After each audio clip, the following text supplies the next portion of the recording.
Whether it's your first or 50th cruise, here are 6 reminders on how you can have an enjoyable trip, as well as making sure that those around you have an enjoyable cruise just by being a good cruise passenger.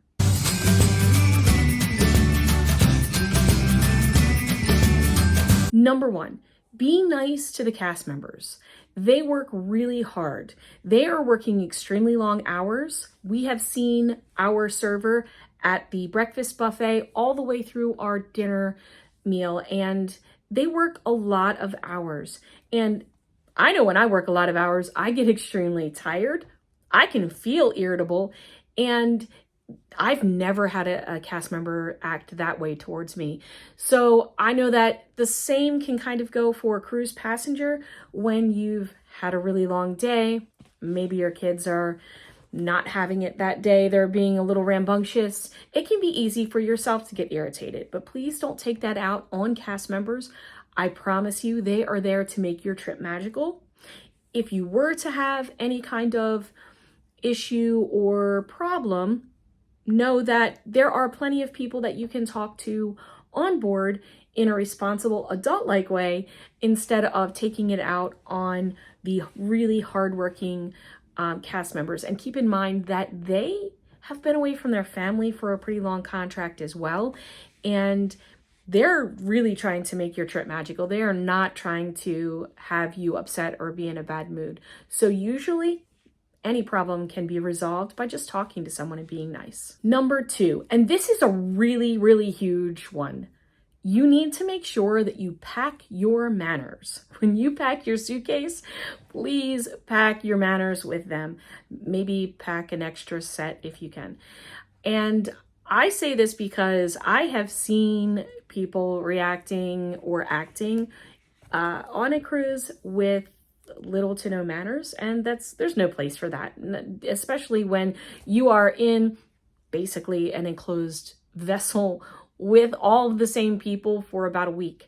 So you are going to see the same people over and over again, and you definitely don't want to make a negative impression on other people. These are some ways that you can make sure you pack your manners. Number 1, when you're up at the pool or you're getting ready to go to the pool, think about how many chairs are you actually going to be using. This is a hot topic. I know I've seen this topic on about many different cruise lines, not just Disney Cruise Line, but you definitely don't want to take all the chairs if you're going to be in the pool the entire time. I know when we go, I usually sit in the chair. I don't tend to get in the pool. So we just put everyone's shoes and towels and everything right on my chair. There's no need for us to take up 4 chairs when we're not going to be using them all. So take that into consideration. I've sat at the pool for an hour or so, and I've seen chairs sit there with stuff on them, but no one's ever in the chair. So keep that in mind when you're sailing, especially if it's a sold out cruise. You're going to want to share the space with everyone. The second under manners is make sure that you are using AirPods or headphones of some sort anytime you are listening or watching a device. This could be music at the pool, or it could be, I've seen children have iPads at dinner time. Make sure that they have some kind of headphones on as well. It's great if you or your child needs that extra distraction. That is fine. No judgment with that. But please know that those around you probably do not want to be entertained by whatever distraction you are using for yourself. So please take that into consideration at pools, in public spaces, outside of your stateroom, at dinner especially because many of the restaurants are also themed and there's a lot of things going on. And the tables around you will probably want to enjoy the things going on around them and not whatever's happening on your device. The third is to wash your hands. Now, there is someone there when you enter the buffet to make sure that you are washing your hands. I don't think that is something that we are not all aware of, that we need to wash our hands before we're going into a buffet because we're going to be touching common utensils on the buffets. So please make sure you wash your hands. But in addition to that, prior to sailing, make sure that you show your kids how to wash their hands as well. Children often will serve themselves at the buffets. And that is fine if they know how to do that properly, but please show them how to wash their hands prior so that they are also making sure that we're keeping all the utensils safe, not spreading any kind of germs around the buffet for everyone's enjoyment. Going along with that is sneezing properly. This is my biggest pet peeve, whether it's on a cruise, anywhere in public, even in my own house, people who just sneeze everywhere. And I'm mostly talking about adults. Most of the time I see children sneezing properly, sneezing into an arm or into a tissue. Please make sure you're sneezing properly. This, again, you're in an enclosed vessel with hundreds, maybe thousands of other people for like 7 days. Make sure that you are not spreading germs and being respectful of those around you. You would think that I wouldn't need to mention that, but I cannot tell you the number of times that I've seen grown adults not being mindful of those around them and sneezing everywhere. It's kind of gross. Another thing that grown adults have done that I've noticed is cutting in line. There are lines on the Disney cruise. You will line up to get in line for dinner, going into your restaurant. You will line up to meet characters. You will line up when it's time to see one of the shows. Make sure that you are being mindful of everyone around you. You're not cutting in line. You're aware that there is a line there, not, oh, I didn't know there was a line. Just be mindful of the lines. They go a lot faster that way, and everybody's waiting for the same thing if you're trying to cut in line. That's something I've not noticed a lot, but I've noticed it, so thought it was worth mentioning. Just be patient, wait in line like everyone else, and you'll get your turn as well. And the last one under manners is to make sure that you are watching your children. And I don't mean this in a negative way. I don't mean that parents aren't mindful in watching their children. I don't mean that.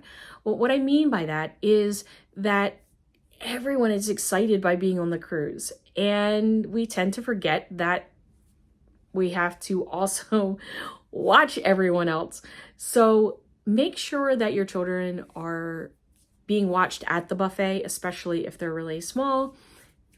Make sure that they are not running up and down the hallways, that they're using their excitement, but not overusing it where they might run into somebody or cause a problem somewhere around the ship. I don't think I have to get into any more detail than that. It's just, I think we forget sometimes, or I've seen people seem to forget, that they also have to be aware of another person as well as themselves. So be aware. Number 3, elevator etiquette sometimes goes out the window, especially late at night if you're tired or if you're in a hurry to get somewhere. But let's keep in mind, on the Disney cruise ships, there are not a ton of elevators, and the elevators aren't huge. They're decent size, but they're not huge. And there are sometimes, especially if you are trying to go on a port adventure, that you may be trying to get into an elevator fast. It's really important to keep in mind some elevator etiquette. One, be aware of your arrival number time. If you see other people are standing there, allow them to get onto the elevator before you. In that respect, be aware of those who may have mobility issues that are near you. Those guests that are traveling in wheelchairs, with walkers, canes, or otherwise, maybe you've seen them arrive to the elevator and you notice that they are not walking completely steady. Please allow them to also enter the elevator before you. It is very fortunate that there are many of us, myself included, that could take the stairs if I absolutely needed to. Absolutely can walk the steps. Is it a lot to walk from floor 5 to floor 11? Yeah, going up can be a little bit of a challenge, but it's doable. It's not that I can't do that. I would definitely allow someone who needed the elevator on the elevator before me. But keep that in mind, because I did not see everyone keeping that in mind on my last trip. And it was unfortunate because it's really important to be aware of those around you and be considerate of those around you. So keep that in mind. Either arrive super early to the elevator, wait your turn, or maybe you have to wait a little delayed because somebody that is traveling in a wheelchair needs the elevator. They cannot use the steps if they're traveling in a wheelchair. So please keep those other guests in mind. Number 4, also surrounding etiquette, make sure that you're using your best etiquette at the shows. So there are a few ways that you can do this. One, if you want to get a seat that's kind of near the front, you definitely want to arrive early. I think we've arrived up to 45 minutes before the show time to wait our turn. Maybe it wasn't that long. Maybe it was like 30. But to wait in line to make sure that we got a seat closer. I generally like closer because if I forget my glasses, I can see better if I'm closer. So that's just my preference. Make sure that if you're looking for a seat like that, you get there kind of early. And also be considerate as you're entering. Several times we've been entering the theater and people have started pushing. I actually had to ask a gentleman to stop pushing this older gentleman in front of me.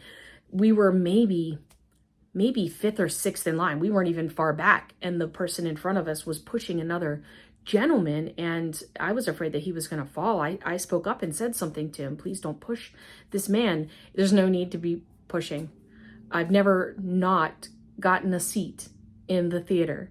And really, I've gotten seats in the back and they were fine as well. So if you want to be closer, get there early. And if not, just be aware of others around you and be considerate of them. There's no need to push. There's no need to shove. There's no need to run into the theater. You will get a seat.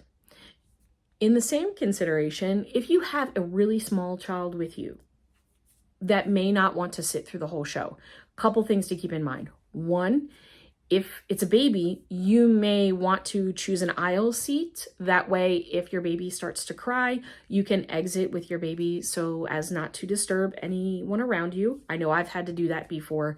So keep that into consideration.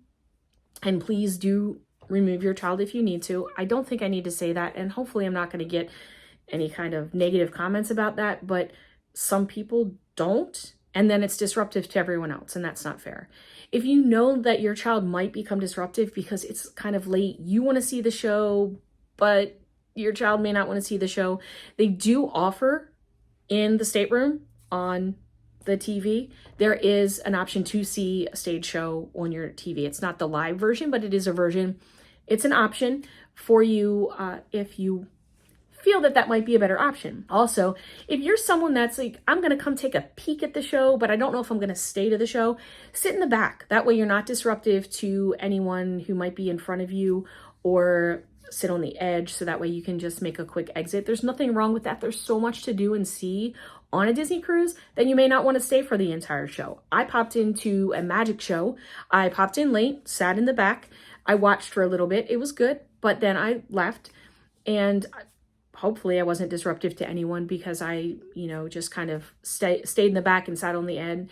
And it's easy to do, and it's nothing negative about that if you want to leave, or you wanted to see a part of it and then you had something else that you wanted to visit on the ship, or grab a drink, or just walk around. There's nothing wrong with that. Just make sure that you are thinking about that when you're choosing your seat, so you're mindful of others. The final thing about the show etiquette, and this happened on, I believe it was my first Disney cruise, and I still to this day cannot believe it happened. Parents brought 2 really cute, adorable children, and they sat behind us, and it was great up until the show started, and the parents gave them bubble wrap. And I'm not kidding, it was literally bubble wrap. It wasn't like a Pop-It or a fidget, it was bubble wrap. And they continued to pop the bubble wrap the entire show. I did not say anything. I really wanted to say something because it was so distracting, but at the same time, I didn't want to cause a scene. Please do not bring bubble wrap into a show. There are plenty of quiet fidgets if your child needs a fidget. But I would kindly ask that you are aware of those around you once again. No bubble wrap. So just think about others when you're in the show. Everyone's there to enjoy it, and the shows are spectacular. Please do not miss the shows. Absolutely love the stage shows that Disney puts on their Disney cruise. And again, if you need to see it on your TV screen, if your child needs to go to sleep, you're not feeling 100% well, you can see it there as well. But oh, the stage shows are amazing. Do not miss them. Number 5, relax. This is the most important thing. I feel like sometimes I'm a people watcher, which is why I'm like, oh, I've seen this. I just love watching people. I think that's, it's great. You just, to see all different types of people. And I don't mean that in a negative way. It's such a good way. I love to see children interactions and adult excitement about, enjoying themselves. I love people watching. But I think sometimes we all could need a reminder to relax. I know that Disney cruises are not cheap. They can, be something that you save up for years in order to be able to go. And when we spend a lot of money, we spend hard-earned money on something, we tend to feel like everything has to be perfect and we have to do everything. And the slightest thing that maybe off of our expectations might set us into a very frustrated state of mind. Take a moment and just relax if anything like that happens. I have been on many Disney Cruise Line trips, Disney World trips, Universal. I cannot say with any bit of confidence that any one of those trips was absolutely perfect, that nothing went wrong. But I can't tell you exactly everything that might have went wrong. Because if you take the moment and you live for that moment and you enjoy that moment, that little thing, it's a little thing. Most of the time, it's not going to be anything major that goes wrong. The bubble wrap in the theater, minor. Yes, I still remember it to this day, but it's minor. It was minor. It was nothing for me to yell at anybody about. It was nothing for me to go to guest services and complain about. It was minor. So sometimes we just need that reminder to relax. If something doesn't go perfect, doesn't go your way, and I guarantee you're not going to be able to do everything on a Disney cruise. There's too much to do, which is a good thing and bad thing at the same time, because you can't do everything. So you're going to have to come back. But at the same time, you want to do everything. Just relax. Things don't have to be perfect to be enjoyable. So relax. Finally, number 6, in order to make sure that you have a good cruise and those around you have a good cruise, strike up a conversation with people. We met some really good friends on one of our Disney Cruise Line trips, and we wouldn't have if it wasn't for that trip. Talk to people. Maybe it's somebody, maybe you're sat with someone at dinner, or maybe it's someone near you at dinner. Maybe it's somebody at the breakfast buffet, or somebody at lunch, or you're sitting by the pool, or you're at a trivia game, my favorite, and, strike up a conversation. Get to know people. Again, you're on the ship with them for 5, 7, 10 days, however long your cruise is. Get to know someone. Get to make a new friend.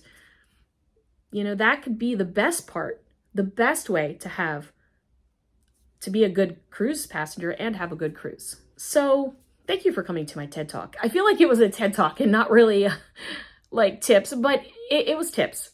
6 tips in order to make you a better cruise passenger, a better cruise guest, to help those around you to have a better cruise. And I guarantee you follow these tips, you're going to have an amazing time, because you're not going to be frustrated. You're not going to be upset about anything. You're going to let the minor things just flow. You're going to make it enjoyable for someone else. Like if you're not using all the seats at the pool and someone else can use that seat, you're going to make it enjoyable for someone else. Just keep these things in mind, and you're going to have an amazing trip. I hope that you found these tips helpful, and I know that I've missed something. I know that I've missed a tip to help make you a good cruise passenger and also to help others enjoy their trip as well. So go ahead and leave that in the comments. I'm really interested to see what you felt like I missed And I'm also interested to see if you don't agree with something that I said. I'd love to have that conversation. If you're like, no, I don't think you have to do this. I'd love to see that as well. So drop me some comments, and I hope that you have a magical trip whenever your next cruise is. Keep these tips in mind. Thank you for watching, and keep living the magic. Bye-bye.